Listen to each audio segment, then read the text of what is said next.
আসসালামু আলাইকুম, কেমন আছেন সবাই? আজকে আমি অ্যাঙ্কারের ডাল দিয়ে ডিম রান্না করব। তো ডালটা প্রথমে আমি ধুয়ে নেব। তারপরে আমি প্রেসার কুকারে দিয়ে বেশি না 2টা শীষ দিয়ে নেব। তো প্রথমে এর মধ্যে দিয়ে দেব কয়েকটা কাঁচামরিচ আর কয়েক কোয়া রসুন দিয়ে তারপরে আমি সেদ্ধ করতে দিয়ে দেব।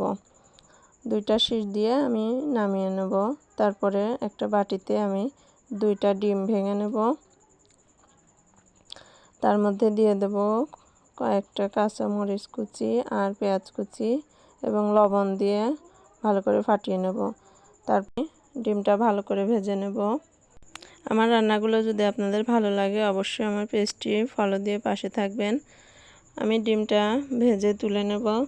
তারপরে আরেকটা কড়াইতে আমি দিয়ে দেব তেল। এর মধ্যে জিরা বাটা, আদা বাটা, তারপর পেঁয়াজ রসুন বাটা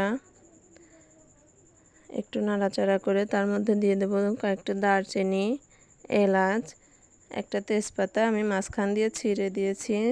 তারপরে একটু লবণ, মরিচের গুঁড়া, হলুদ গুঁড়া পরিমাণ মতো আর কি, যতটুকু লাগবে।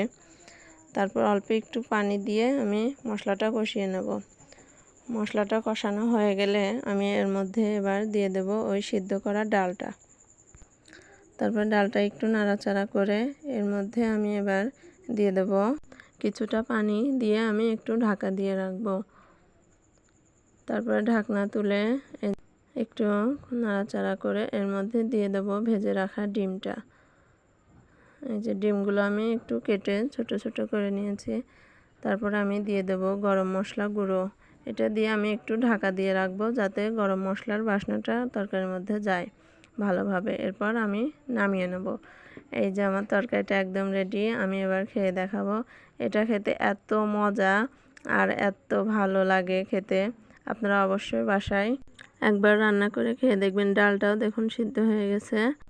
যারা ইউটিউব থেকে দেখছেন তারা আমার চ্যানেলটাকে প্লিজ সাবস্ক্রাইব করে দেবেন।